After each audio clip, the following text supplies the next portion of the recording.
I'm 60 Seconds Spidey, and I'm recapping mainline Spider-Man comics in timeline order. Here's part 11. Peter Parker is down in the dumps after Gwen moved to London, as Aunt May tells him a villain is attacking businesses in her neighborhood. While Peter is moping around, Aunt May is kidnapped by the criminal, who turns out to be the Beetle. Spider-Man swings in, saving his petrified Aunt May, who doesn't like Spidey one bit, before confronting Beetle, knocking him into a swimming pool which he apparently can't get out of. Peter misses Gwen, who moved to London after her father's passing, but luckily, Robbie Robertson kindly gives him an assignment there so he can finally talk to her. On the plane, Peter meets an American delegate and his son, but of course when they land, the plane is hijacked and they are kidnapped. Spidey chases after the car he put a tracer on, but they aren't there. Luckily, the henchman was kind enough to give him a clue, so he realizes they are strapped to Big Ben's bell. This makes national news, so he realizes he can't visit Gwen or she will realize he is Spider-Man.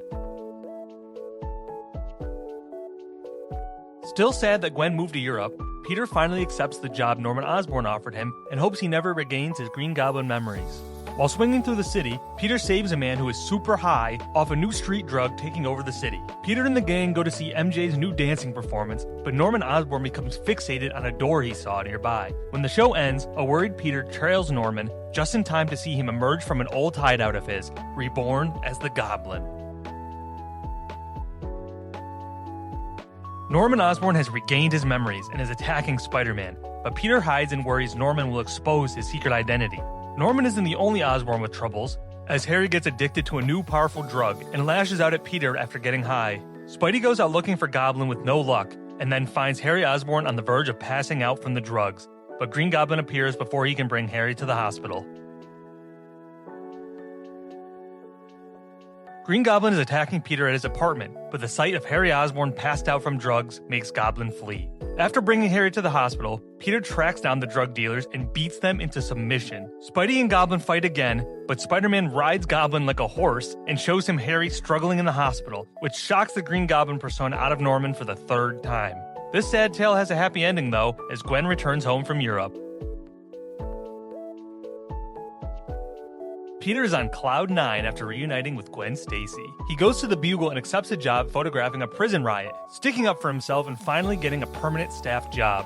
He learns that inmates' peaceful riot over conditions in the prison was taken over by a man named Turpo, who wants to escape. Spidey stops Turpo and saves the warden, who empathizes with the peaceful inmates and vows to do better.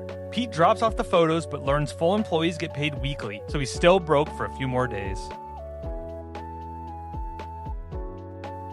Peter wants to settle down and marry Gwen Stacy, so he whips up a science potion to remove all his powers and allow him to live a normal life. With no regards for testing or safety, he chugs the formula and passes out, where he dreams of all the troubles he's gone through as Spider-Man. His sides ache in pain as he dreams of villains he's fought and listens to Captain Stacy tell him he needs to be Spider-Man to help others. Peter wakes up and realizes why his sides hurt. He sprouted 4 extra arms.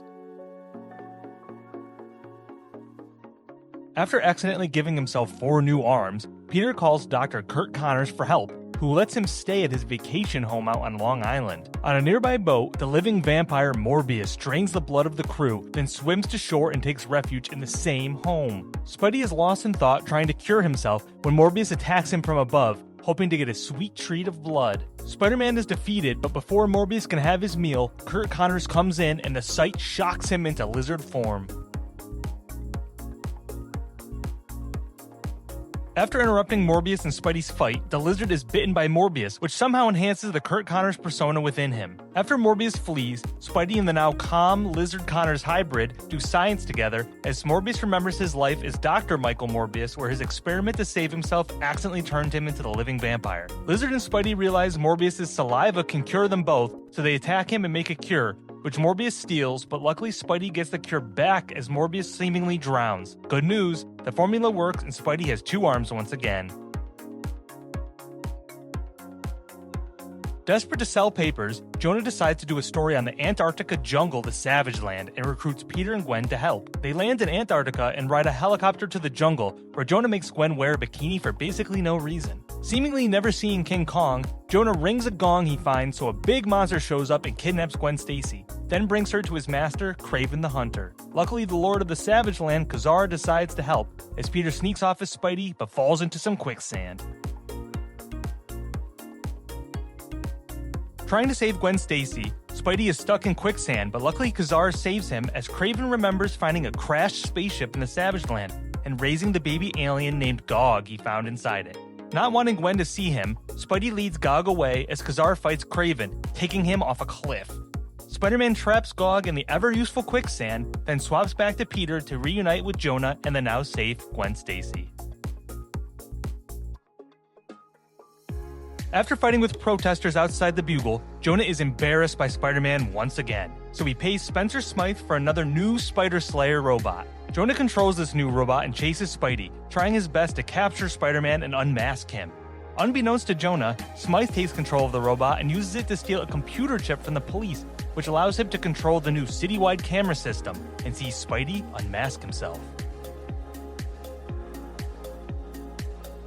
Spider-Man realizes he unmasked himself in front of a very obvious camera, so he of course makes himself a Peter Parker mask. Spencer Smythe secretly took control of the cameras and shows his criminal allies, where they see Spider-Man showing his Peter mask so they don't realize he revealed his true face, I guess. Smythe sends Spider Slayer 3.0 out and catches Spider-Man in a web, ironically, but when Peter tries to break free, he learns that this Slayer isn't actually remote controlled.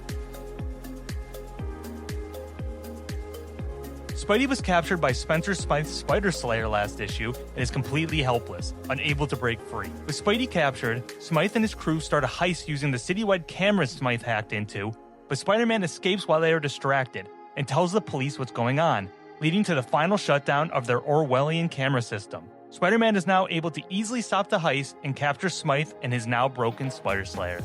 Thanks for watching part 11 of my Spider-Man timeline recap. Like, follow, and subscribe as I post daily shorts and long-form compilations.